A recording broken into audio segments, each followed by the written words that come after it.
Hello friends, and welcome back to my podcast, Unwind and Knit with me. My name is Lisa and I'm coming to you from Christchurch in New Zealand.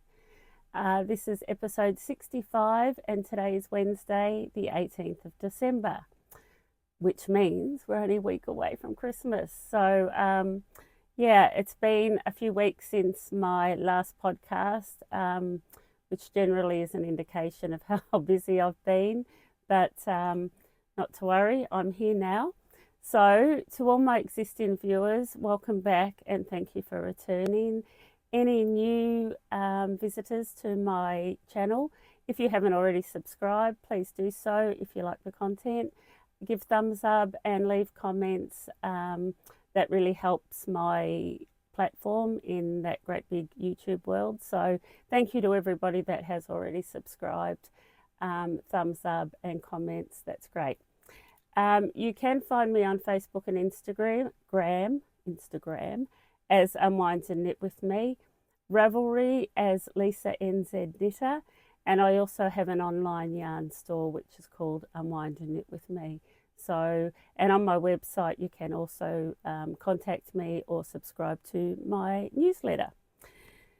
So I think that's all the admin things. So welcome back. Also, anything I talk about, so patterns, yarns, tutorials, I leave quite detailed show notes below, so you can go down and check out the show notes, and it will leave links to Ravelry or anything that I talk about is there in the show notes. Episode 65, I actually, and it's been 3.5 years, so yeah, when I was writing up my notes, I thought, yeah, wow, it's been a while. I do a shop update at the end of this episode where I talk about things that are new in my shop or specials that I may have. Sometimes there's some good deals. So I hope you stay around to the end to the shop update. What I will say is this is probably going to be quite a lengthy episode. So I hope you've got a cup of tea or coffee with you and you're knitting, and I hope you're relaxed and happy just to sit back and spend some time with me while you're knitting. I will just quickly mention too, today's Wednesday the 18th. I will have my in-person sort of pop-up shop open on this Saturday, which is Saturday the 21st. So if you're in Christchurch, I'm open from 10 to 2 this Saturday, and then I won't be back until about the 11th of January. The online store will be open, but there will be a delay in getting some parcels out because I'll be away. So if you do order between about the 21st and the 6th of January, please expect a delay in getting those parcels. Okay, I know at the moment a lot of podcasters, knitting podcasters, doing a recap on the year 2024, everything they've knitted, and also looking forward to 2025. I won't be doing that. The main reason being is because I've got so much to talk about that is in the here and now. I really haven't had much time to reflect on the year that's been, and I certainly haven't had time to think about next year. So it's actually been a really big year, and in the middle of the year I travelled to Canada for a month, and that was a really special trip. And what I want to say is every day I still reflect on that trip. There'll be something that just comes into my mind about people that we spent time with and what we did. It was just a really special time. But that aside, it was a big year for my daughter graduating. My husband does long distance trail running, and he did quite a few runs this year. I've just gotten back from one. We were away last week where he accomplished another 100-mile running event. So I spent a few days, well, about 4 days, up in Nelson, which is the top of the South Island of New Zealand. It's been a busy year.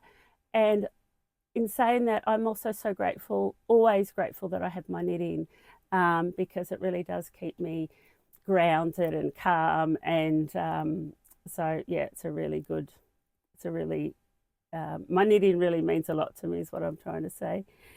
What else? Also, in my last episode, I announced that I was going to do a Christmas giveaway of 2 leather bags. I have drawn the winners and I will announce them a bit later on. Also, a bit later on, I will talk to you about a new knitting retreat that is being held here in New Zealand, in the North Island, and I'll give some details to you about that.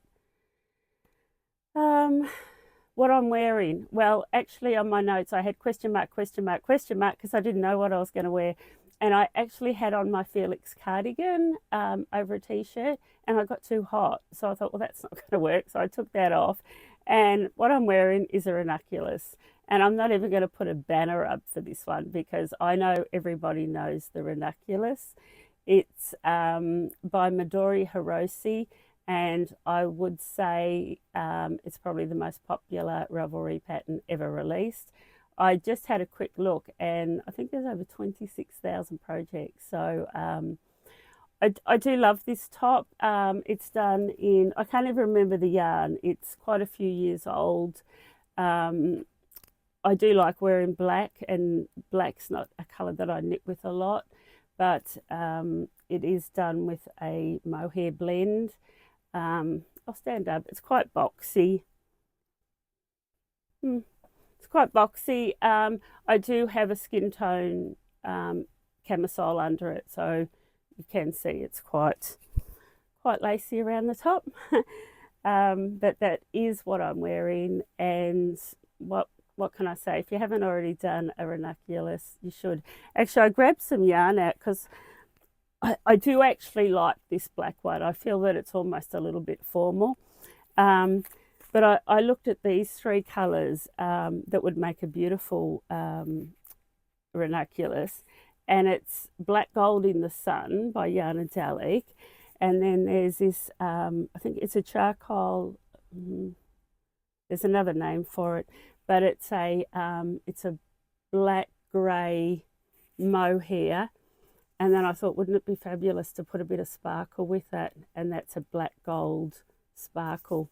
So there's so many options with this. It can be done in straight wool. It can be done double-stranded mohair. But anyway, if you haven't done Ranunculus, most people I know have done more than one. It's that kind of pattern. Okay, I'm just going to get myself a drink and I'm going to talk about FOs and current whips. I actually don't have any FOs, and there's a reason for that, and I'll talk to you about that when I talk about my whips. But my friend Elizabeth has completed this beautiful little cardigan called Candlewick. Elizabeth is local to me here in Christchurch, and she goes under the name of Amikihia Knits on Ravelry. I think she's a really talented designer and a really good friend. So this is the Candlewick cardigan, and I'll insert a photo of the pattern for you now. This pattern has been designed in the yarn Mondim by Rosaria, and Mondim is a non-superwash yarn made from fine Portuguese wool. Mondim is actually used as a sock yarn, although it has no nylon in it. It is quite a strong wool. The reason we chose this wool for this pattern was because we wanted to do a cardigan that featured quite a bit of lace work, and Mondim is beautiful and crisp, and the lace work just really stands out. So Mondim's also quite affordable. To do this you need 3 balls. If you're doing a larger size, maybe 4, and it's around $30 for 400 meters. The balls just seem to go on and on and on. They last forever. So Elizabeth has used the colour called A583. I've got it here.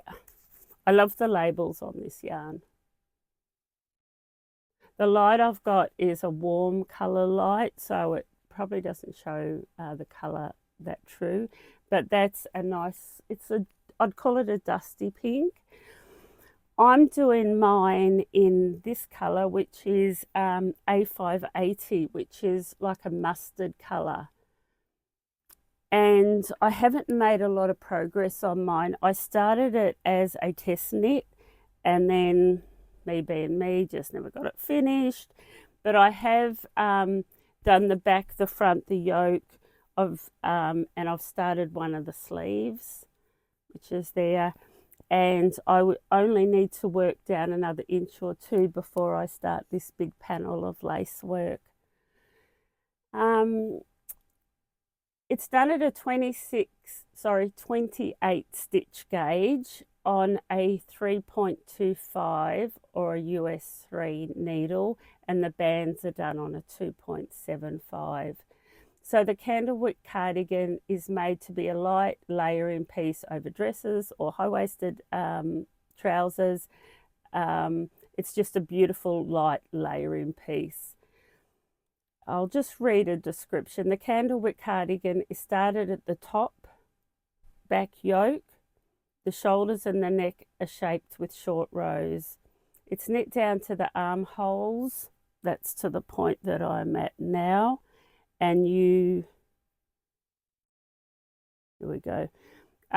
You don't put the stitches on hold. You actually go back and pick them up. You pick up the stitches, and there's short rows that create a sleeve cap, so it fits really nicely over the shoulders. The body's working in stockinette stitch, and you can, if you don't want it cropped like this one is done, it's at this point where you're at stockinette stitch that you can add that extra length. It's finished off with twisted hem, the bottom there, not a twisted hem, twisted rib hem, and then at the end you knit up the button band, and you pick up around the V-neck and the back of the neck, and you knit the band and the button band and the buttonholes. You know what I mean. Yeah, so that's the Candlewick cardigan. I will leave the link below, the Ravelry link, if you want to go on and have a look at it. Like I said, a really nice summer layering piece. It is quite an economical garment to do, and I just love the lace work. I'm not sure how well that's going to show up on the camera. I think you can see it quite well there. But that lace work, you would have seen in the banner that I put, that lace work goes around, right around the whole body. So yeah, it's quite a special little cardigan, and I will take that away with me at Christmas and endeavour to get a bit done. Got that in that little basket. You know, I brought this basket all the way home from Canada. I put it in my suitcase and packed things into it. Squashed down a little bit, but yeah, I bought that in Canada, that little basket. I do like it. Okay, I'm going to talk to you about a couple of my whips, but I want to put it on the mannequin. So I'm going to pause for a minute and redress the mannequin. Okay, I actually, from where I'm sitting, don't feel that the lighting is very good today. It's actually not a nice day here in Christchurch, but I'm hoping that it comes across okay. Now you're probably sitting there going, oh, Lisa, I'm pretty sure that's exactly what we saw last episode. Almost. So this is the Chantal Sweater V-neck by Moreca Knit. I will insert a banner here that shows you the pattern and the yarn that I am using. So the Chantal sweater is a V-neck. It's worked from the top down in a slip stitch pattern. Starting at the back, you knit back and forth. You knit the yoke back and forth. It includes raglan shaping and V-neck increases. Short rows are used to shape the back neck. Once the V-neck is shaped, the stitches are joined and the yoke is knitted in the round down to the underarms. The sleeve stitches are placed on hold. Stitches are cast on for the underarms, and the body is worked in the round down to the hem. After the body is complete, the held stitches are transferred back to the needles and worked in the round, the sleeve stitches. Finally, stitches are picked up around the neckline and finished off with a 1x1 rib with a what's it called, a central double decrease, a CDD. The Chantal sweater V-neck has a relaxed fit and is designed to have approximately 15 to 20 centimetres of positive ease. And it does give quite a good measurement guide on the pattern. The gauge is 26 stitches on a 4.5mm needle, and the yarn she recommends is a sports weight yarn. Now, let's go back to my notes. First of all, I'll show you the yarn I'm using. Oh, you would have seen that in the slide. It's Yarnadelic Sports Weight, one of my favourite yarns and probably one of my most popular selling yarns. And this colour is called Kidsilk, and I just love it because it's a really nice, rich bronze is what I'd call it. It's a really beautiful colour. So that's Kidsilk. Now, what happened since I spoke to you last time is I ripped the whole thing out and I completely started again. So this part of the jersey I've now done twice, and I'm not going to do it a third time. It has to work this time. So after my last episode, I was actually exactly at this point, and my goal was to go away, try it on, and do the V-neck because I really love that feature on the V-neck. I tried it on and I didn't like it. The fit wasn't right. I kind of had a vibe that it wasn't working properly, but I couldn't quite pinpoint what I was doing wrong because I did do a swatch and I did get gauge. And to get gauge, I actually went down to a 4mm needle. I ripped the whole thing back. I was quite upset about it. On the same day that I podcast my last podcast, I ripped the whole thing back, rewound my yarn and cast it on again that night. And what I've done is I went up to a 4.5mm needle. The other thing I did, so it's a slip stitch pattern, and I do tend to knit a little bit on the tight side. So I think what I was doing when I was doing knit slip, knit slip, knit slip, the yarn that you're carrying at the back of that one stitch, I feel like I was pulling it a bit tight. So I thought I might sort of use the method, you know, when you do colour work and you're carrying floats and you sort of spread your stitches out so as though you're not pulling that float too tight. I thought that's what I'll do. I'm going to do my slip stitches quite loose. And what it has given me is a more of a squishy type of fabric, and I'm much more happy with it. The other thing that I didn't like last time was I felt that my gauge, well, I actually could see, it was quite visual, that my gauge was quite different from, so up to this point, you're knitting in the flat back and forward. So you're actually doing your knit slip stitch on one row and then you're purling every alternate row until you join and you work in the rounds where every alternate row is a knit row, not a purl row. So my gauge was really quite different between in these two sections where I was working in the flat then working in the rounds. And I thought, well, how do I change that? Like, that's just how I knit. I don't know how to change my gauge. And a few people, I sort of talked about it in my knit group, and a few people said, well, maybe you need to change the needle size just for that purling and blah, blah, blah.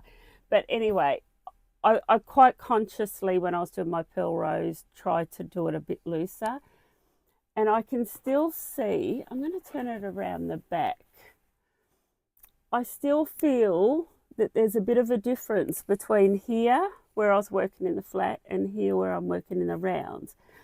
But I've decided that I'm pretty sure that once I block it and the yarn relaxes and I can kind of spread it out, and I'm pretty confident that it's going to be okay because I'm not doing it a third time. But I'm happy with it. I'm actually a lot happier with it now than I was the first time.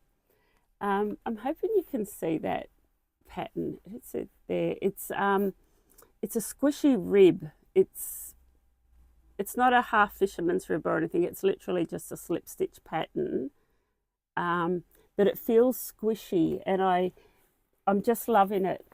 That way, I'm winding the wool around the wrong way. I'm really loving it, is what I'll say, and I'm really glad that I made the effort to rip it out. I often say, if in doubt, rip it out. Don't keep going, because you're just wasting your time and you're never going to love it. And if you don't love it, you're not going to wear it. So that's my Chantal sweater, take 2. The body is really easy now, and I am looking forward to doing the V. I actually tried this on last night, and it's a lot more relaxed. It's going to give me that 10 to 15 centimetres of positive ease, which is what I want. It really did look a lot more relaxed. So really happy with it. Love the colour. Love the detail on that raglan. See that? You would have seen it on the banner that I put in, but there's the detail on the raglan and the detail around the V-neck is just, I think it's just stunning. Really, really happy with it. Can't wait to get it off the needles. I'm just going down and make sure there was nothing else I wanted to say. If you are going to do this pattern, do read the pattern forward and get your head around alternating the rows, because as you're increasing, it affects whether you start your row with a knit or a slip, and it took me a little while to get my head around that. So do read it and think about it and get it clear in your head what you have to do, just to alleviate making mistakes. And I will say that this Yarnadelic, I think, is just a perfect substitution now that I'm doing at the right gauge on a 4.5mm needle. It feels so squishy. I just know I'm going to love it. Okay, so that's the, now I can't remember the name of it. That's the Chantal sweater V-neck by Moreca Knits. I will leave the Ravelry link below in my show notes. Also a link to the yarn that I'm using in case you're tempted. What I will say too is, and I'll talk about it in my shop update, but I have had a new order from John Urban Textiles in the UK. So I'm fairly well stocked with all of the Yarnadelic colours. So yeah, I really recommend it. I think it's going to be a sweater that's going to be just a really nice basic for my wardrobe. Yay. I'm going to pause now because I'm going to redress her with my next whip. It's bright, isn't it?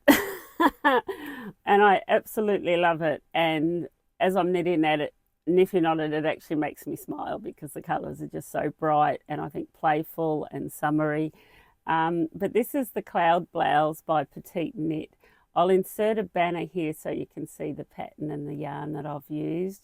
But the Cumulus blouse is worked from the top down in stockinette stitch with 2 strands of thin mohair silk held together throughout. The design has a deep rounded V-neck and all the edges are finished with an I-cord. The size range goes from an XXS, extra small, up to a 5XL. So there are 10 sizes, so I would rate that as being size inclusive. She recommends Kidsilk mohair held double, and the Kremke sole wool Silky Kid is perfect yarn substitution. It is 25 grams, is 210 meters, which is exactly what she recommends. Where have I got? So it's done at a 20 stitch gauge on a 4.5mm needle, and it's designed to be worn with 12 to 15 centimeters of positive ease. Now I'm doing the size 4. I don't know if I've written that down there. I know that I'm doing the size 4, and I put this on cords last night and I tried it on and it's perfect. It's going to give me that ease that is recommended, and I felt so good even when I tried it on. So also just about the yarn, I'm guessing that it's saying 9 to 10 balls. I've allowed 3 of each colour, but I will let you know when I finish it exactly how many that I use. Now, in my last episode, I showed you these 4 colours. The pink, the red, the green and the orange. And I wasn't decided on what I was going to do, but I have, as you can see, I've taken the apple green out and I've just gone with these 3. But at the end of the day, I think even the 4 would have given me, I still would have been happy with, is what I'll say. Now, the colours that I'm using, on my website, it's under Silky Kid or Kremke Silky Kid Mohair. The pink, it's just called pink. It has a number 10-106, but that's the pink, and it's a beautiful hot pink. Just love it. The orange is just called orange, and the red is called cherry red. So that's them there. I'm working from 2 balls at a time. And if I have to break into the 3rd ball, I will probably just take from the outside and the inside to double strand it. And I was wondering if anyone else does this. I use like a bucket. This is actually from my plastic straw. It's like a Tupperware container. And I put my yarn, because as you pull in it, the balls roll all around the place. So when I use yarn like that, where I'm double stranding it, I always pull it out of a bucket, which sounds really bizarre, but it works. So I'm just thrilled. Like I said last time, it is out of my comfort zone. Well, I have shown you, a couple of my friends have knitted this pattern. One of my friends did it just in the hot pink and it looked stunning. Another friend did it in a whole lot of leftover mohair that she had in her stash, so there was a real array of colours. But I'm super, super happy with it and can't wait to get it off the needles. It's really easy knitting. The only thing I have to do is keep track of my rows. So what I'm doing with my rows, it's my rows are 24, my stripes I should say, are 24 rows or 9 centimetres. I am using, I haven't got it here, a little clicker, you know, just you get from your local yarn store, a little clicker row counter to count each row. But other than that, it's just straight stockinette stitch. It's, yeah, once you finished there's a raglan line there, your raglan increase and your V-neck shaping. It's really easy sailing. Do keep track of what row you are on when you divide for the sleeves, because you want to match. So I think I might have finished at about row 18 or 19. So when I put those stitches, those sleeve stitches on my needles, I will do enough rounds to give me the 24 before I change into the pink. So it the stripes will match evenly on my sleeves. About the raglan, I will just mention, I know when I knitted my first PetiteKnit pattern, I misread a couple of things and I had to get a friend help me so it was clear in my mind. But now I find her patterns really easy to knit. I find them really well written. So the raglan increases are worked on either side of a central raglan stitch. So what that means is you have one stitch and you have a stitch marker either side, and that's, you do your increases on each side of that stitch marker. I know when I did my first PetiteKnit, what I was doing was moving my marker, then doing my increase, and it didn't work. It was wrong.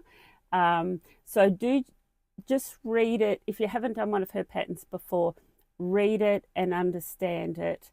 So what she's got here about the raglan is that the raglan increases are worked on either side of a central raglan stitch. So they slant either to make one left, make one right. The raglan stitch is worked in stockinette stitch as a regular stitch. The increases are worked on each side of that, of your stitch markers. the yoke is worked back and forth. You don't join it in the round until you get to this point. Yeah, it's pretty self-explanatory. Like I said, I'm really comfortable with PetiteKnit patterns now. I have done a couple of them.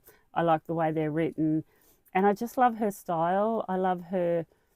They're just easy to wear basics. They're not complicated. Everything I've knitted that's been a PetiteKnit pattern, I've worn and worn. So yeah, that's it. Super bright, super happy with it, and really can't wait to wear it. I don't think there's anything more that I can talk about other than don't be afraid to play with color. And if you've got mohair in your stash, drag it out, because I did show, it might have been episode 61 or 62, my friend, I showed hers, and hers was all made with scraps. Not scraps, but just mohair. She might have bought one or two to add, but it was really multicolored and it looked really good. Petite, this one is sorry, it's called the Cloud Blouse. Did I say the Cumulus? I'm not sure what I've done there. I think this is the Cumulus blouse. She also does a cloud blouse. She does one with a round neck, but it's also double-stranded mohair. I think I've confused. I've got two words written here. I've got the cloud blouse and then the Cumulus blouse. They're both PetiteKnit patterns, but this is the Cumulus blouse. Go back to the banner that I inserted because I know that that's correct. Okay. Said it's been a really busy time, and I'm trying to stay really grounded and focused and not get caught up in, the only word I can use is the stress of it all. And I'm pretty sure a lot of you also feel it at this time of year. But yeah, I have been a little bit I feel like my head's been in the clouds. Anyway, that is the Cumulus blouse, and I really hope that I've encouraged you to maybe cast one on. And if not this one, I hope that I've encouraged you to maybe go bright. I did have quite a few comments from my last podcast sort of saying, yep, use the red and the orange, use the red, orange, pink. A couple of people said use all four, but I did take the green out. But either way, it's just amazing. Actually, I'm going to leave it on there because my next whip that I want to talk to you about hasn't been joined together. So I can't really put it on the mannequin. But I'm just going to pause while I get it. Okay, the next whip, I have also talked about it on my last couple of podcasts, but it's called the Tropez sweater, and it's a crochet project, which is quite new to me because I'm not really a crocheter, but I was taught to crochet granny squares by my grandmothers as a little girl, and I think it's something that's like riding a bike. You just never really forget how to do it. It's a really basic crochet top. I'll insert a banner here that shows the pattern and the wool, the yarn that I've used. But the Tropez sweater, it's a simple boxy shaped pullover in a mesh pattern. It's a true summer favourite that can be worn either as an airy topper over another top or as a beach cover up over swimwear. The sweater is crocheted from the bottom up in a granny type cluster pattern. The back and the front are worked in back and forth rows. After this, the shoulder seams are closed with slip stitch to join both the pieces. The sleeves are crocheted directly onto the body, and likewise they're worked back and forth in back and forth rows. Finally, the side and the sleeve seams are closed up using slip stitches, and the neckline and sleeve edges, as well as the hem of the garment, are finished with a single crochet edging. Now, I really wanted to have these two pieces joined up, but I just didn't get there. But I have finished, the back and the front are identical, and they're just two big meshy pieces. And then they're joined at the shoulder. I have finished the back. I think I may still have 3 or 4 rows to do on the other piece. But these 2 pieces are joined. They're going to be joined at the shoulder.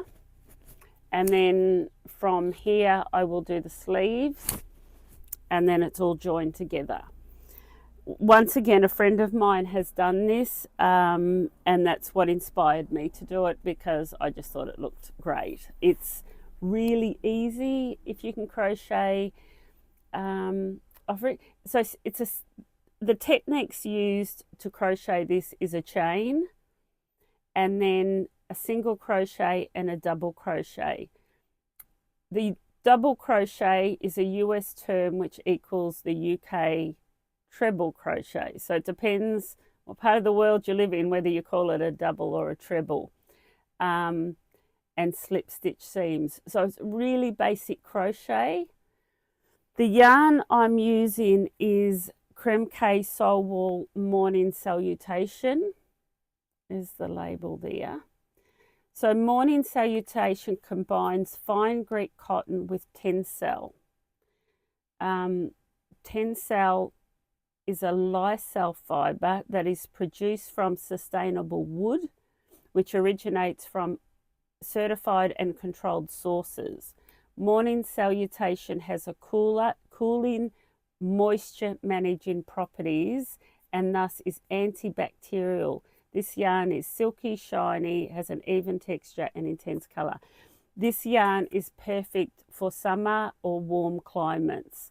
So whether you want to knit a cardigan, it's 4-ply or fingering weight. You can use this for cardigan or sweatshirt or anything you like, but it's great for hot climates and for summer. I have it in 10 colours. The colour that I'm using, I don't know because it's only a number. They're on my website. It's a very, very dark brown black. I did mention on my last podcast what I learnt about Ravelry was on the home page there are 3 headings that are knitting, crochet, knitting and crochet. By default mine was on knitting, so my friend sent me the link to this, but every time I went into Ravelry I couldn't find it, and it was quite frustrating that I couldn't find it. But it was some weeks later that a friend said to me, Lisa, you've got to select knitting and crochet. So this pattern, the Tropez sweater, will only come up in Ravelry if you have selected knitting and crochet or crochet. But I will leave the link below so you can just click on the link and it will take you to the pattern.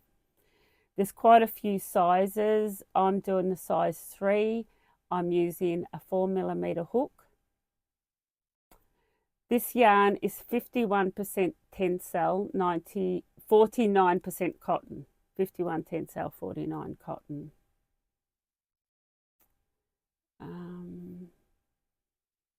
And that's all. It's basically just 2 big crocheted squares joined together, and then the sleeves. I really want to have this. I really wanted it joined for you for this episode. It's been just over 3 weeks since my last podcast, and I have done a lot of knitting. Like, I've completely re-knitted my Chantal, the upper body of my Chantal. This is a completely new cast on. I have made progress on this, but I haven't got it finished. So anyway, such is life. They are my 3 whips that I have been working on. When I was away, my husband did this crazy long run and I'm his support crew. So I have to wait at aid stations for him. I did do only a couple of rounds on my Oslo hat, so much so that it's not even worth showing you. But in my last episode, episode 64, I did talk about the Oslo hat because I think it's a great Christmas gift. Actually, I have one here. That's it there. And quite a few of you did come back and comment and say, yep, it's what I do for Christmas gifts. Great pattern. I do the Mohair edition, but there's also I think a DK edition, but it's another PetiteKnit pattern. I really like it, love the fit, just love it. So yeah, I did do a little bit of work on it, but not enough to worth mentioning. But great holiday knitting as well. I will leave the link below for it in case you want to go on and have a look at it. I have a new pattern here that I want to be a new cast on that I want to talk about, and a couple of patterns and designers that I have come across that I want to share with you. So I'm just going to pause quickly and regather myself and talk to you about what my next cast on is going to be. Okay, the next pattern that I want to cast on is a new pattern out by Isabell Kraemer, and if you follow Isabell Kraemer on Instagram, you have probably seen it. Now, the pronunciation of this word, what I will say, the word that I'm about to pronounce and probably get wrong, because I'm really bad with translation, but it means home port, and it's called the Heimathafen. The Heimathafen, that's all it's called. I'm going to insert a photo now so you can actually see how the word's spelt, with a picture and the yarn that she has designed this pattern in. I'll insert the photo now. So the Heimathafen is worked seamlessly from the top down. The beautiful all over dip stitch colour work stripe pattern highlights the round yoke construction and results in a classic but modern sailor style pullover. Circular yoke construction, boat neck, I-cord edging, bracelet length sleeves, but of course that's adaptable. Now the yarn that Isabell has designed this in is the mYak Fior di Lino, and I'm a stockist here in New Zealand of mYak. Now there are 8 colours, and at the moment I'm out of stock of 3 of them, but the order as of this morning was sitting in France. It has left Italy and it's coming via FedEx, and they are really good. We do pay a lot in New Zealand in freight to get things here, but they have said it may be here by the 20th. What I will say, I get my freight a whole lot quicker from Canada and Italy via FedEx than what I do from Australia, which is a 3-hour flight away. And what they do is they clear customs before the plane even lands, which is why I get it so quickly, where when it comes from Australia or New Zealand Post, it sits in customs waiting to be cleared for sometimes weeks. But anyway, the 3 colours that I'm out of stock are fairly popular. It's the graphite, which is the black. There's a pink and a pale green are the ones I'm out of stock of. These are the 5 that I do have in stock, which this denim blue with the cafe latte as the contrast colour would be really lovely. But they're the 5 colours I have in stock. If you are wanting to knit this pattern, just keep an eye on my website. The yarn should be here within about a week. So the yarn Fior di Lino is 50% Tibetan wool, 35% baby yak, and 15% Italian linen. You will know this yarn. I've talked about it before because I knitted the Suri shirt. I knitted in it. I have sold quite a lot, and so there's quite a lot of people out there wearing t-shirts that they've knitted in Fior di Lino. Beautiful yarn, beautiful soft to work with. It's knitted at a 24 stitch gauge on a 3.25 mil or a US 3 needle. Yeah, I mean, I will leave the link, jump on and have a look at it. It is, for me, a beautiful summer sweatshirt. I love the boat neck. I love the 3/4 sleeve. And I am really interested in doing the dip stitch colour work that's in there. I don't think I've done a pattern with that type of colour work in it before, but I think it does look quite good. And because I know the yarn and the drape and how cool, I just think it'll be a beautiful summer sweatshirt. Would you call it a sweatshirt? Yeah. Okay. Let me just have a look. Yep. So that's the Heimathafen. Go on and have a look. It's Isabell Kraemer's latest sweatshirt. Now the other, the saga continues is the heading I've got on my notes. I still really want to do the love letter. I won't insert the slide because I've been talking about it probably for about I think I've been talking about it since I got back from Canada. And I've tried to come up with different yarn substitutions and I've never quite got it right. I did have another look at it last night, and it is recommended to be done in a heavy DK or a worsted weight yarn. And I'm just going to grab this. I wanted to do it in the Erica Knight Studio Linen, but I don't think that's heavy enough and I'm not going to get gauge, so that disappointed me. And then I was looking at my Nurturing Fibres. Now this Super Twist DK is a heavy DK, and I actually really like this colour, and I think it would make a really beautiful love letter, and I'm pretty sure I could get gauge, but I don't know if it's a sort of top that I should use merino for, because it's a summer top. And I know merino breathes and it's wool, and I'm pretty sure it would work, but I'm not 100% sure, but I know I would get gauge with this yarn. I did buy, I showed you this last time, I bought the Kremke Morning Salutation in a DK, but it's a really light DK. But then I read in the pattern that you can actually use, you can double strand 4-ply. So I could get some of my linen or my Morning Salutation, or even this yarn, and I could double strand it, the Fior di Lino. So that is another option.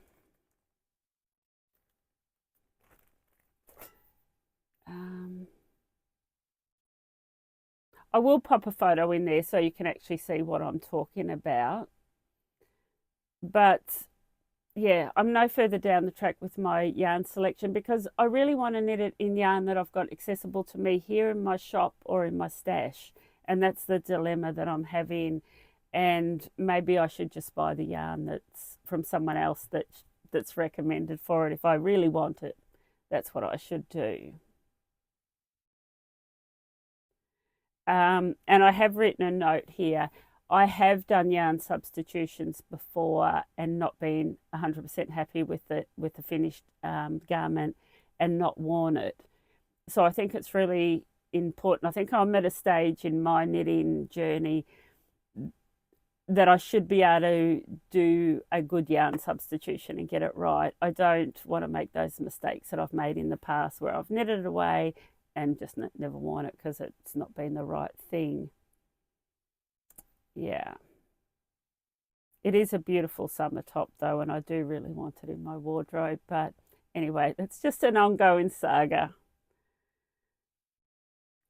And I don't know that I need another whip at the moment. I think before my next episode, I really want to have this finished and my Chantal V-neck. I'd really like to get those finished over Christmas. Now, I did come across a new designer that I thought I would share with you.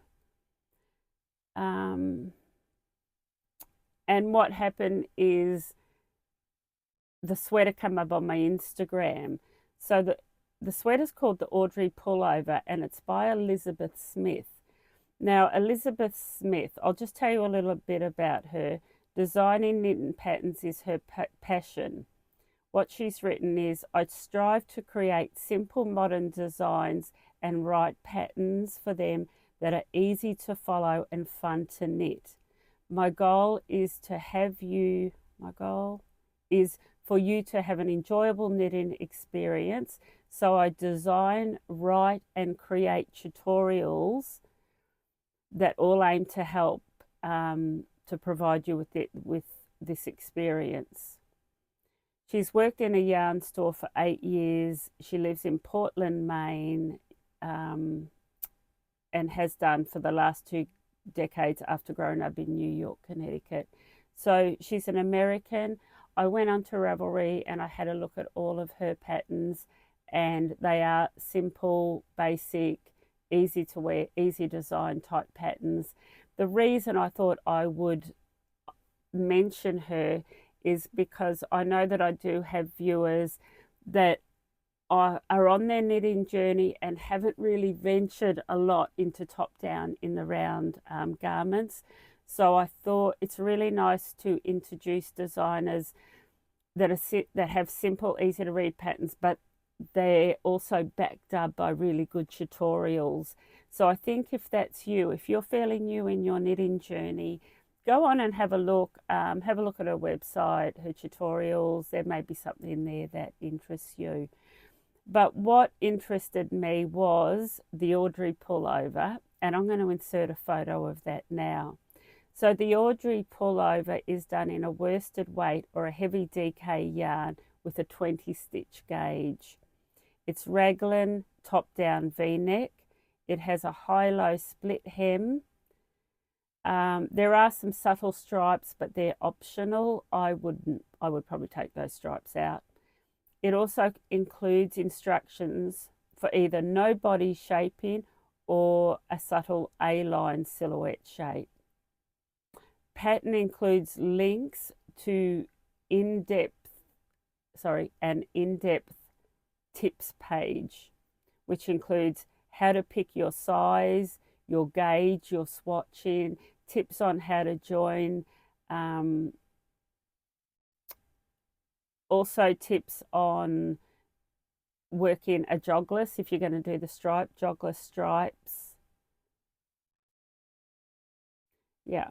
So what I like about it is it's a raglan, it's a V-neck. I love the high-low split hem and that yarn there. I have a range of probably about 8 colours of the Nurture and Fibre Super Twist DK, and this would be perfect for that pattern. Like I said, I really like this brown. There's a really nice green, there's a blue, there's a variegated grey. But if that pattern interests you, jump on and have a look at that high twist DK, because it would be perfect. And yeah, Elizabeth Smith from the States. Jump on and have a look. Now, I wanted to show you, here it is here. I've put together a couple of these small sets, and the reason I've done this is because I have overseas viewers, and sometimes I get overseas visitors that always ask me about merino possum, and I don't stock yarns with possum. I'm not actually a fan. I need to venture back into using possum yarns with possum in before I make any comment or decision on whether I like it or not. But what I did get is I got some merino possum. So it's 80-20, 80% merino, 20% possum. It's woolen spun. It's 4-ply, so 100 grams is 400 meters, and it's in the natural color. But the reason I've got this is because I wanted to pair it with these pom-poms. Now they come in different colors because they're natural. That is 100% natural possum. So is this one here. So you can see the variation in color. They're all different because I've literally come off a possum. So a friend of mine lives down south, the South Gore, which is down south of the South Islands, and she goes hunting with a friend. Now in New Zealand, possums are an introduced pest, and they destroy our fauna and flora, and they need to be hunted and culled to protect our native trees and our native bird life. So I just want to clarify that, because I know that in Australia they're actually a native animal and they're protected, but they're a real pest here. So what they do is they go out and they hunt possum off their property, and then she gets the, I don't know what you call it, it's not a hide, it's the skin, I don't know, and she sends it off to a tannery and she has it all treated, and then she gets it back and she cuts out these circles and she hand makes these pom-poms. That attached is a ribbon, so you just put that through a tapestry needle, thread it through your beanie, tie it in a bow so you can take it on and off as you choose. So I've paired these up. So if you've got international friends or overseas friends or visitors that are knitters that go, hey, what is this merino possum? You may be interested in that. That would make a lovely Oslo hat. And it's just a bit of New Zealand that you could take home with you. I have put it in a gift box. And in that gift box, I will add a couple of little more little notions, a couple of little bits and bobs. Mystery gifts is what I'll say. So that's that. But I will get those pom-poms and sell them individually on their own. They're not cheap because, like I said, I mean, they're hunted and then the wool is treated before it's then cut out and made into a pom-pom. They're going to be around the $24, $25 mark. But I will get those onto my website so you can purchase the pom-poms individually, but I have that gift box there. Okay, I found another designer. I'll share this one with you as well. So this, and I will leave the Instagram link in my show notes for Elizabeth Smith. I'll leave her Instagram link. So if you want to go on and follow her. But the other one is Christina, and she's Mini Me Knitwear Design. MINIME, Mini Me Knitwear Design. Easy to read patterns, classic, easy to wear garments. She has really nice classic patterns that I'd love to knit. I'll leave the link below, and you can follow her on Instagram and Ravelry. I went onto her website to find out more about her, like where she's from, because a lot of designers will put a little paragraph saying who they are and where they're from. And I like that. I like to know whether they're Canadian or American or whatever, but I really couldn't find any real information about her other than she is a knitwear designer and her patterns are really quite classic, and you might want to follow her on Instagram. Okay, now I've got another pattern I want to share with you, and this is actually a free pattern and I think will make an amazing holiday knitting. So I'm going to grab a drink and then I'm going to talk to you about this next pattern. Okay, so I have a bit of a theme here for like holiday knitting, because that's the time of the year that we're coming into, but it's also the time of year where you might want to try something new to add to your knitting experience. And I know a lot of my followers are sock knitters, so I come across this pattern, and it's called, it was another podcaster, the Indoorsy Sock Pattern by Sonda Yarn Co. And it's a free pattern. It's a free download off Ravelry, and I will leave the link in my show notes. But I'll insert a photo right now of the Indoorsy socks. So the Indoorsy socks are knitted with woolly fingering weight yarn and a lace weight mohair held together. So whether you're hunkering down indoors or heading out to brave the elements, these luxurious, strong and comfortable heavyweight socks will keep your feet warm and cozy all winter. They're knitted from the cuff down, and they can be worked with either a rolled cuff or a ribbed cuff option. So they're done on a 3mm, which is a US 2.5 needle, which is a little a 26 stitch gauge. It's a larger needle that normally for socks we would use a 2.25 or a 2.5. So these are done on a 3. in a 4mm and a silk mohair. Now the silk mohair is what's going to add strength and durability to these socks, so they'd be perfect for wearing under boots or just like she says, around the house if you suffer from cold feet. They're done at a tight gauge, so that mohair is going to mold in with that wool and they're going to be super, super cozy. I really want to knit a pair of these. I do go to some events with my husband that are in really, really cold climates, and I wear gumboots, my red bands, and I often wear 2 pairs of socks. So I'm going to knit a pair of these for myself for really cold climates. So yeah, I would recommend a sock yarn, like an 80-20, say merino. I've got quite a bit here. Merino, woolen spun merino nylon sock yarn, double held together with a silk mohair.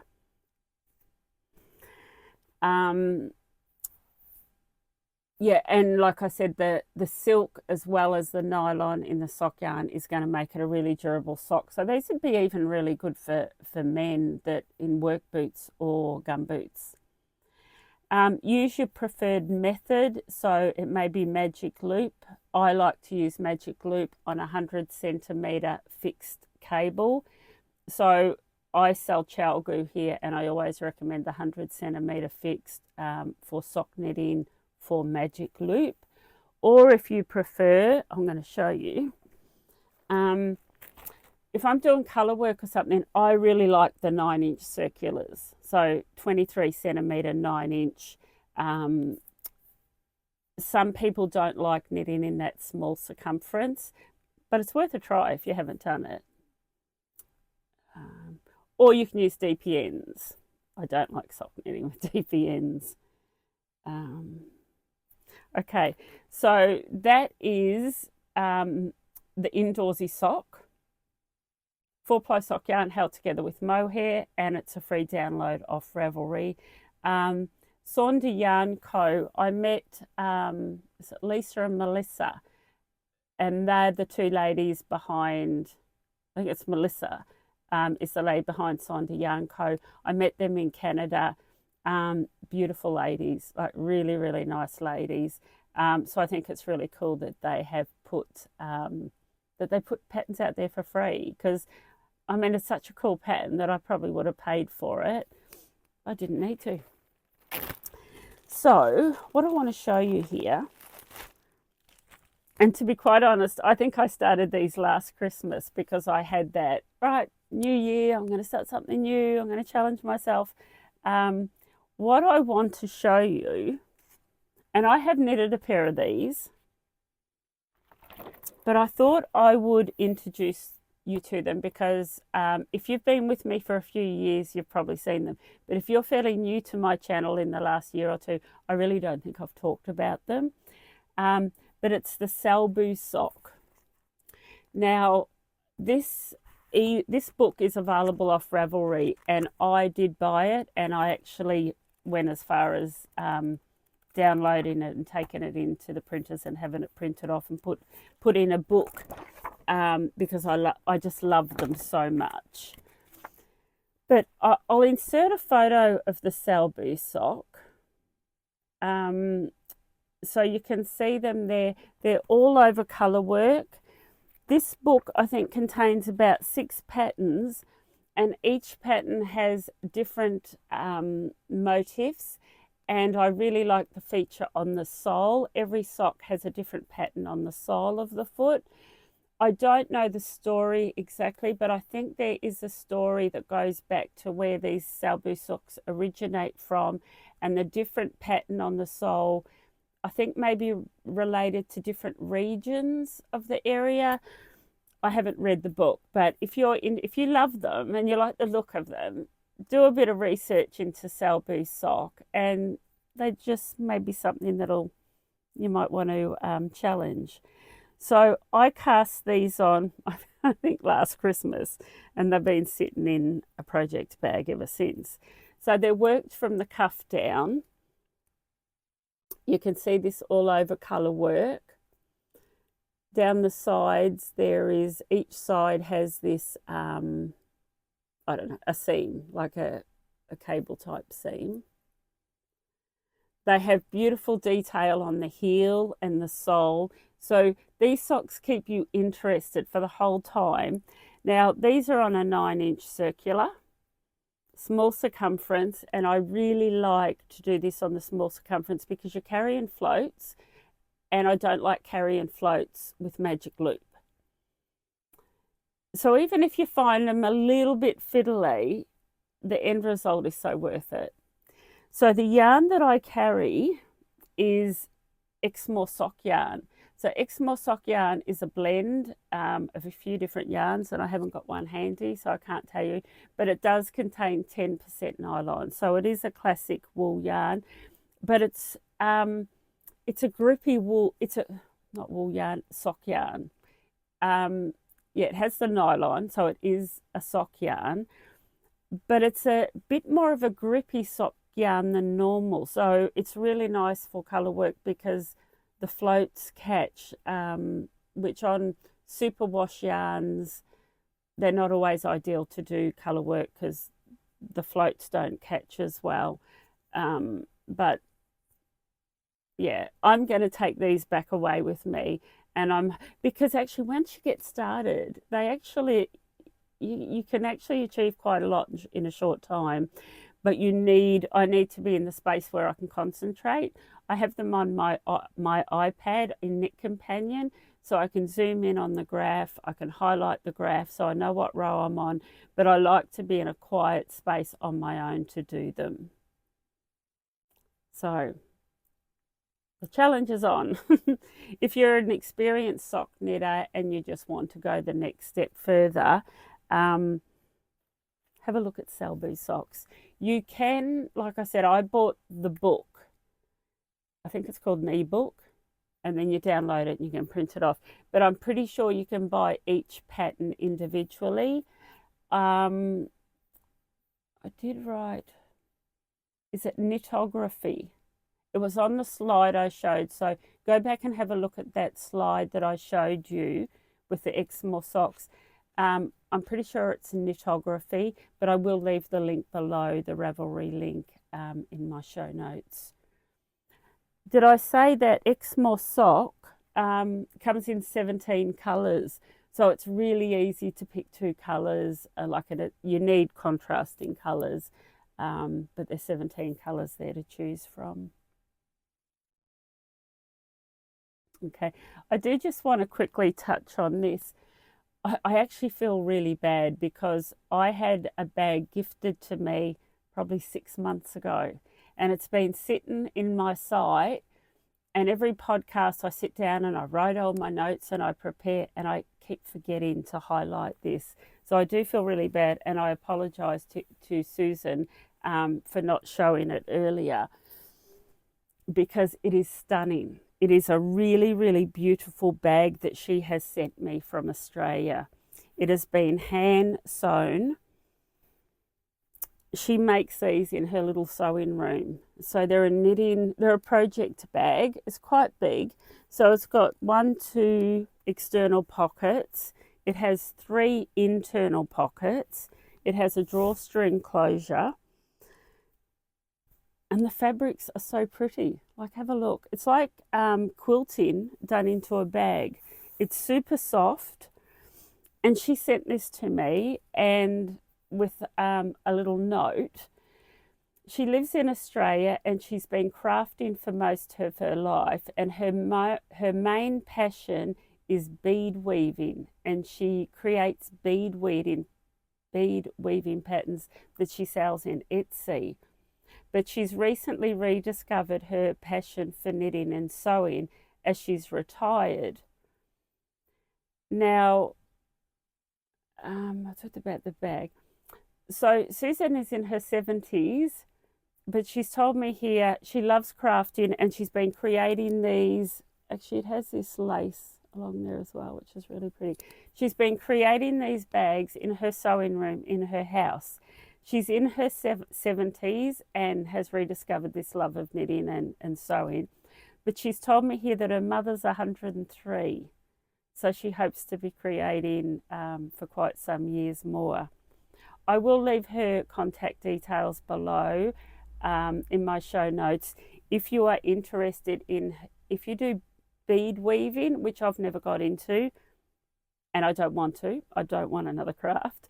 If you're interested in bead weaving, she creates bead weaving patterns, was her first passion, and now she's into sewing, and I'm pretty sure she sells these bags. But I was just thrilled because I know how much work must have gone into knitting that bag. I should announce my winners for the bags, for the leather bags. Let me get my stuff together. I'll clear up this mess and I'll get my stuff together, and I will talk about, let me have a look at my notes. I'll announce the winners of the 2 leather bags. There was the peach and the green. I do have a shop update, and I do want to talk to you about an up and coming knitting retreat with an international renowned famous guest speaker that they're going to have there. So I'm going to regather my stuff and I'll be right back. Okay, so in my last episode I announced a giveaway of 2 leather bags, and these were sort of made as prototypes by a maker, but I never went ahead with, I didn't go ahead with this one, and this was an odd colour. But these are handmade in South Africa. And this green bag, it doesn't have lining, but it does have an attached pouch, and it's beautiful thick leather. So that's the green one. And the peach one does have lining. It's joined. It does have lining, has pockets, and it has a matching Notions pouch. So these were the 2 giveaways. And all you had to do was leave me a message using the word Christmas and either peach or green. And I put a random generator selector over the YouTube episode, and it randomly selected people with those keywords. And what really excited me is actually I know of both of these people. Oh, where did that go? When I say I know that one of them is a customer, I recognise her name as a customer. And the other person I actually know, and she lives here locally in Christchurch. But I will insert the overlay. So the winner of the green bag is Barbara Hawker, and she wrote, "What an absolutely fabulous Christmas gift. That lovely green project bag would be put under our Christmas tree for me." So congratulations, Barbara, you have won the green bag. So she's Barbara Hawker dash, I think it's 161. But anyway, hopefully you know who you are. I know who she is. And the other one is Jenny Randall 5891. Now, I'm pretty sure this is the Jenny Randall that does shop regularly at my online store. So I don't know her, but I know the name. And she's written, "I love the peach bag. Thanks. It would be a lovely Christmas gift. Love your podcast, Lisa." So congratulations, Barbara Hawker and Jenny Randall. You can contact me via my website, but it's shop@unwindandknit.com. And I will, I know that Barbara lives locally, so she might want to come and pick it up. But contact me and let me know where you are. Okay, let's get my show notes back up.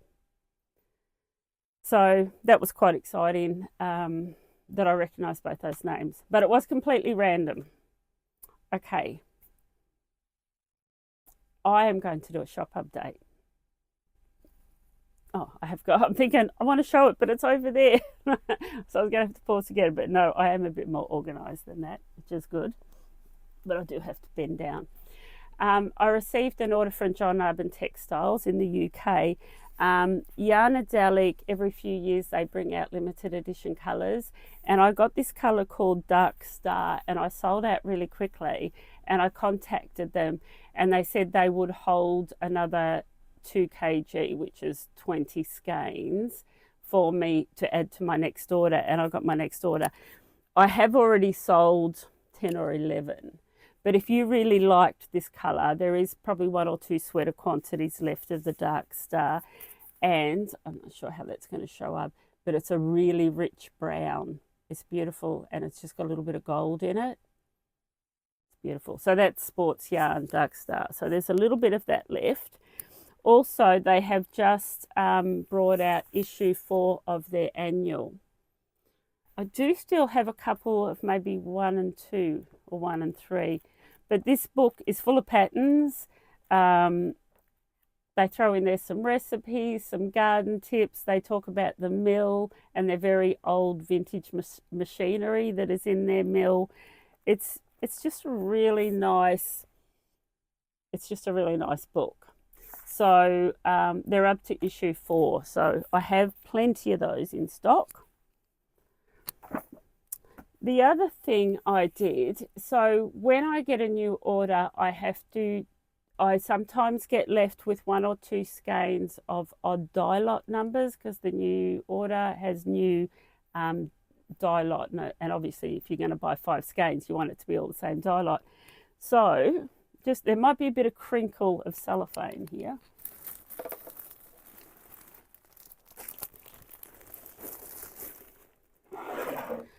I have put together 3 bags. Now, this one's Yarnadelic, and there's 5 skeins in there.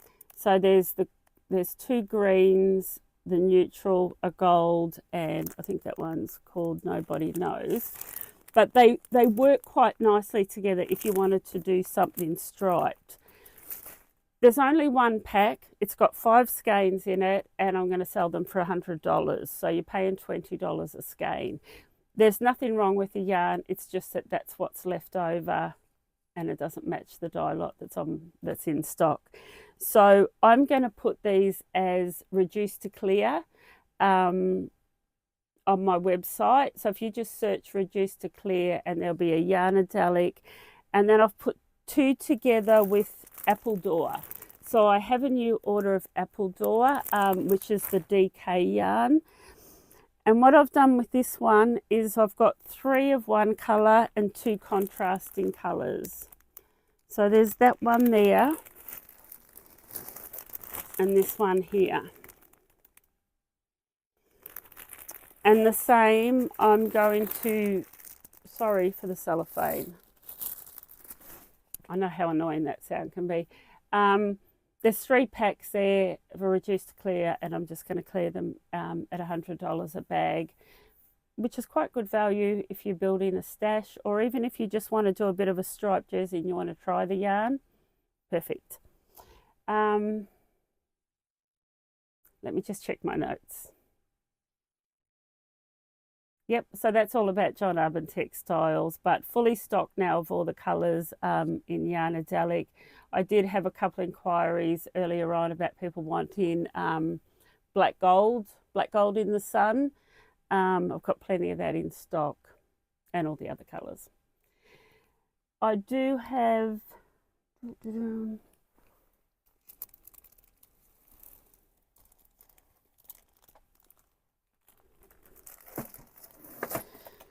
I do have a set of the Chalgu Forte set.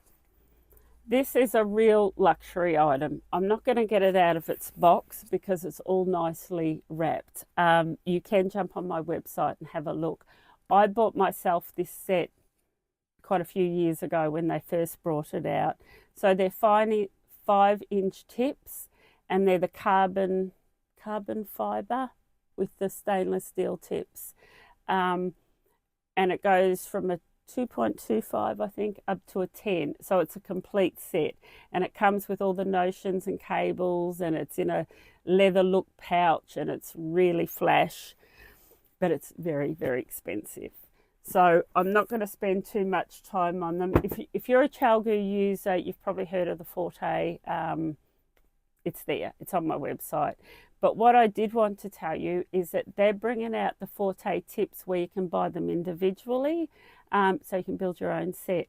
So you may already have the 4 of the 5-inch stainless steel tips. You can then just buy the Forte as you want them. They're all interchangeable, so all the cables that you already have will fit the tips. I have done my pre-order, and I'm under the understanding that they'll be here early 2025, but I haven't got a date. So keep an eye on the website. The other thing is they do a set of DPN, a DPN set where there's 6 sizes. I think there's 5 of each size. I'm out of stock, but the whole country is out of stock. So if you're after a set, you may find a retailer that has still got some. But if not, I've been told they will also be back in the country in 2025. That's the DPN sets. I wanted to show you, so Thread and Maple is leather goods that I bring in from Canada, and they're all made in Ukraine. I wanted to show you this because it's just beautiful, and you may want to show it yourself to a Christmas present. But this is called the Boxy Tote, and this is in the colour chocolate, and it's a really thick leather. The workmanship is outstanding. It has the big pockets that will fit an iPad. It's just a big, beautiful leather tote bag. So that's the Boxy Tote. I still have 2 in stock, I think. I sold out of the Everyday Tote, which is even bigger than this. So that's that. And I wanted to just give you a quickly highlight some of the Thread and Maple pages, because I get a lot of inquiries. So what Thread and Maple have done is they've created these pages that are all pretty much identical, but they've given them different names. So they have a Chalgu page, a Knitter's Pride page, a Signature page, a Likey page, like any brand of needle you can think of, they've named a page after it. And I can't keep every page, and I don't know, I mean, everyone that I sort of know that's close to me are mainly Chalgu users. But I wanted to just show you, so this is a page that's called a signature page, and I've got my small Chalgu set in there. So I don't even know, Signature Needles is a brand. I love this page because it has all the cable, a place there to store all your cables. If you're using the binder, then you've got these rings that attach it to a binder. If you're not using the binder, you can buy this page on its own, and the clip's closed. It's got clips to close it, and that's your little needle set that you can take away with you. Don't get caught up on the name of the page, because like I said, this is a signature page. It holds 1, 2, 3, 4, 5, 6, 7, 8 sets of tips from, I think it's a 2.75 up to a 5. Because what I want to say is it doesn't matter what brand of needle you use, a 2.75 is still a 2.75, and it's still going to fit in the same slot regardless of what brand it is. On all of them, this needle sleeve comes off, and you can orientate it either way. So if your tips were 5-inch tips, I would probably orientate it that way. These ones are 4-inch, so I orientate it that way. So I use Chalgu needles, but that page is called a signature page. This is my Forte set. This page is called a Chalgu Complete. But what I want to say is, like I said, a 2.75 or a 4.5 or a 6.5, doesn't matter what brand it is, it's still going to fit into into any page. Yeah, so the difference is that some of them have a zip, some of them have a pouch. Like this one here, this only holds 1 set, but it holds all the cables. This one holds 2 sets with just a zip. Very small. So I'll just show you this page. So this page on the website is, oh, that's like mine. It's called a Chalgu small page, and that's how it comes, with a big pouch. And this, which you can either orientate that way or that way, depending on the length of your needles. I don't know exactly why they've made it so complicated. I think it's complicated. But I do think from what I've seen on their website that they are starting to simplify it a bit more, because some people don't have a whole set of needles. They may only ever use a 3, a 3.25, a 4 and a 4.5, but they may have 3 3.25s in different lengths. So they still all fit, because those elastic where the needles are really tight. So you're going to fit, you could have a whole page of 3mm needles. Like, yeah. But I'm happy to talk you through it. All you have to do is text me or ring me or email me, and I can advise you on what would suit your needle set. Okay. mYak fibre order, I talked about, it's on its way. It was in France this morning, so I'm not far away. On my website, I sell gift certificates in nominations of, I think it's 10, 25, 50 and 100. And I've sold a lot. So there's a few of you out there that might be getting gift certificates for Christmas, or either you're buying them and you're giving them to someone else. But I just wanted to let you know, if you're stuck on a last minute present, there's gift certificates. My website does take Afterpay. Do check my website for opening hours for my little shop here, my in-person shop. Always happy to open by appointment any time of or any day of the week if I'm in town. And please, if you do order online, my online store is open, but delivery times between now and the 6th of January may vary. Okay, so I'm excited about this too.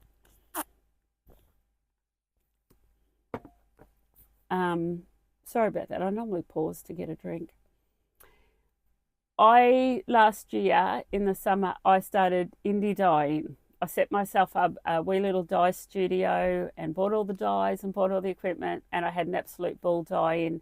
But then winter hit, I didn't want to dye because, number one, the area where my dye studio is the cold side of the house, and it's not fully insulated, and it's just too cold, and I don't like it cold. I'm a sook. But also, the yarn doesn't dry naturally. Like, it takes days to dry, or you've got to put fans on it.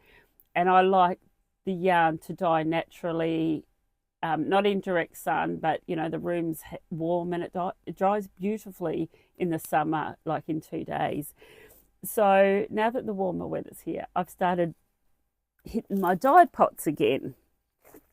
So I just wanted to share, at the moment, the base that I'm dyeing on is a woolen spun New Zealand merino sock yarn. So it's spun here in New Zealand. It's New Zealand merino, and it has 20% nylon.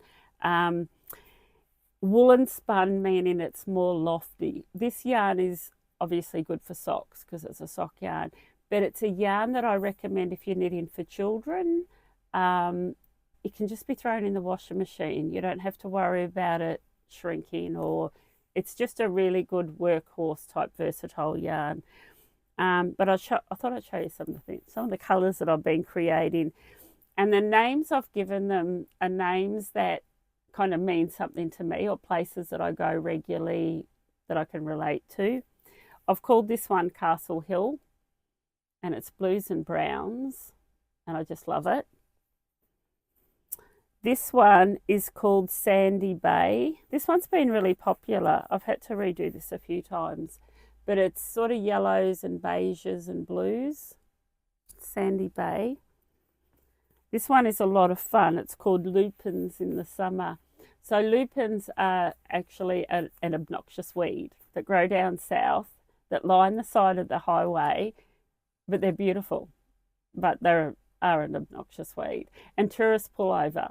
You just see these cars lined up on the side of the street with all the tourists out there taking photos. But the colours vary from pinks to purples, and the colours change, but they're called lupins. So I've called this one Lupins in Summer, and it's just a real variegated pink, purple, just changing of colour. It's my lupins. This one is called Mackenzie Country, and it's an area that I drive through that always seems to be dry and quite rugged. So that's kind of yellows and browns, beige. Okay, it's Mackenzie Country. This one's been popular as well. It's called Sandy Speckle, and it just reminded me of, I don't know, power speckles on the beach, but it's, once again, it's very variegated with purples, greys, charcoal. But yeah, that's that one. This one I sold out of last year, and it's quite a bit of fun, but it's called To Be Bold, and it's hot pink and black and charcoal. It's a lot of fun, if you like that. And then what I've got on there, I think I've called it Dark and Stormy. I've got about 6 of them, but they're a one of a kind. And the reason I say that is because I dyed it and I wasn't happy with it. So then I over dyed it, and I don't know the exact formula that I used, but it's turned out really good. And I think I've called this one Dark and Stormy, but it's really dark greys and purples and indigo blue. And I think it's really, really quite stunning. I'll open it up, you can see more of it. You can see the indigo blue through there, and then the charcoal. But yeah, I think it's called Dark and Stormy on my website. Okay, my computer's gone to sleep. I did just want to say too, I don't like to get on here and rant and say negative things very often, but I thought it's a good opportunity. It's the end of the year, and I just need to really get this off my chest. I know that you viewers know that I put a lot of work into my podcast. I do a lot of show notes. I try to upgrade and upskill myself as far as lighting and audio and that goes. But I use my iPhone to record. I have made inquiries about getting a webcam for my laptop, and a lot of people have said to me, actually, the camera on your iPhone is better than any webcam or anything that you can get. I don't have experience with broadcasting or photography or filming or graphics, or I'm just a knitter that wants to bring you or share with you my knitting journey. But a couple of times now I've had negative feedback about people have said, well, I can't make eye contact with you. I can't possibly watch you because you're looking off into space somewhere and you're not thinking about the person that you're talking to, and you're not making eye contact. I don't know how to change that other than spending a lot of money on different photography equipment. I've tried different settings on my camera, and one of the settings is where if I show you a skein of yarn, I actually have to cover my face to get that to focus, and I don't like that setting. I much prefer the setting that I use. I've tried a few different settings. And the only other way I can do it is to actually turn the screen off and talk into the camera, which I think's up here somewhere. But then I can't see what's in the view. So if I wanted to show you a skein of yarn, I would be guessing where I'm putting it. So I don't know how to change that. And I just want to say to the people that say, well, I can't watch you because you don't make eye contact, that actually negative feedback's not nice. And so if you don't like it, don't watch it. Like, seriously. I'm not a photographer and I'm not into filmmaking. I do the best that I can. And do you know, 99.9% of my comments put a smile on the face and they make me happy and they're really positive. But it's just that 0.1% where someone will say something negative, and that's the one that hangs heavy. So I just want to say to those people, don't watch it, turn it off, walk away, because I'm not going to change what I do. I don't know whether I should actually put that in or edit that out, because I don't like ranting. But it annoyed me. It actually upset me a little bit. Anyway, so that's that. I just want to check. Oh, I'm not finished. I still have more to say. On a positive note, there is a knitting retreat that's going to be held in the Wire Wrapper. It's, I'll read it out to you. Wire Wrapper Wool Weekend activities will include a series of fibercraft workshops, public talks, tasting session, cafe craft sessions, a gala evening event, and a keynote speaker and headline tutor will be the knitwear designer Gudrun Johnson. She's really good. She does a lot of traditional Shetland wool knitwear designs. Her mother, I think, was from the Shetland Islands, and she grew up in that environment. And I think she's actually rewritten some of her mother's original designs. There will be traders' halls, the beautiful setting of the Wire Wrapper. So is it Greytown, which is that Greytown. It's not far from Masterton. It's that area. It's the scenery and everything is beautiful there. So I'm going to leave the notes. I'm going to leave the contact details. So it's James Herbertson is putting this together, and he has a yarn store in Carterton or Greytown. I think it's Greytown, and it's called The Joy of Yarn. So I'm going to leave James's details. What I know about it is it's about the 20th of March next year. So it's late March. You will need to book accommodation. A lot of the event is being held in, I don't want to say that. I think it's a hall, or it might be attached to a hotel, but you will need to book accommodation, and James will be able to give you all the details that you need. So I think that's a really good event. I think it's going to be a lot of fun. I think he hopes to host it every 2 years, and the fact that he's managed to get Gudrun Johnson into New Zealand is really exciting, and she will be a really good speaker. You'll learn a lot. Okay, I'm going to wind up with a bit of a New Year's resolution. I do this.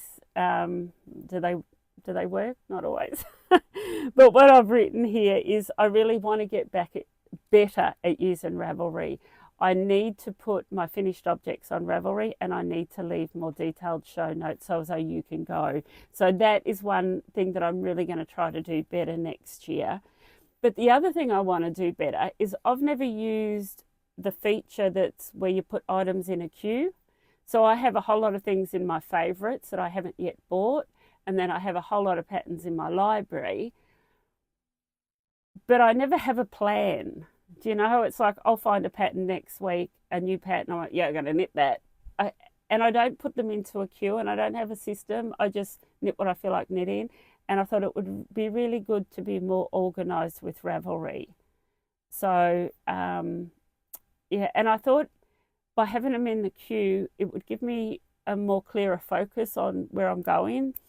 So that's what I'm going to try to achieve next year.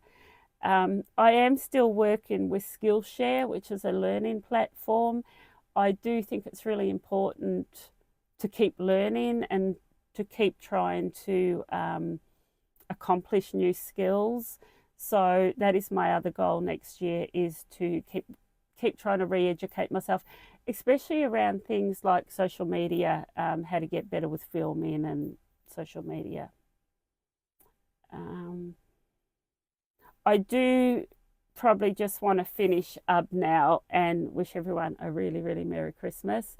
I know not everybody celebrates Christmas. So if you don't celebrate Christmas, however you choose to spend this holiday season, I just hope it's around people that you love, and it's just full of good time and relaxation and happiness. So Merry Christmas to everyone, or happy holidays if you don't celebrate Christmas. Like I said, I'm 3.5 years into podcasting now, episode 65. It really means a lot to me, the community that I have sort of grown around me. I do hope that you continue to support my channel and subscribe and give thumbs up and leave comments and tell your friends about it and get them to get on and subscribe, because without those subscriptions and the thumbs up, my podcast just gets lost. It really needs to be constantly being looked at and reviewed for it to be successful. That's what I say. So it does mean a lot to me. So and I know also that my podcasts are long. Sometimes I think maybe I should do them more regularly and shorter ones. But if I was to do a shorter one, it still requires the same planning and the same work that goes into preparing a podcast. And that's why they're generally 3 weeks or so. And they are long. And I know a lot of you watch them over several days, like a half an hour at a time, because they are quite long and chatty and lengthy. But like I say, there are so many knitting podcasts out there now. They're just popping up all over the place. So if you choose to spend your time with me, I really, really appreciate it. Merry Christmas to everyone. Happy holidays. Stay happy. Stay healthy. Stay safe on the roads if you're out on the roads. And happy knitting. I hope you get lots of knitting done. Big thank you to everyone, and I will see you all in 2025. Bye for now.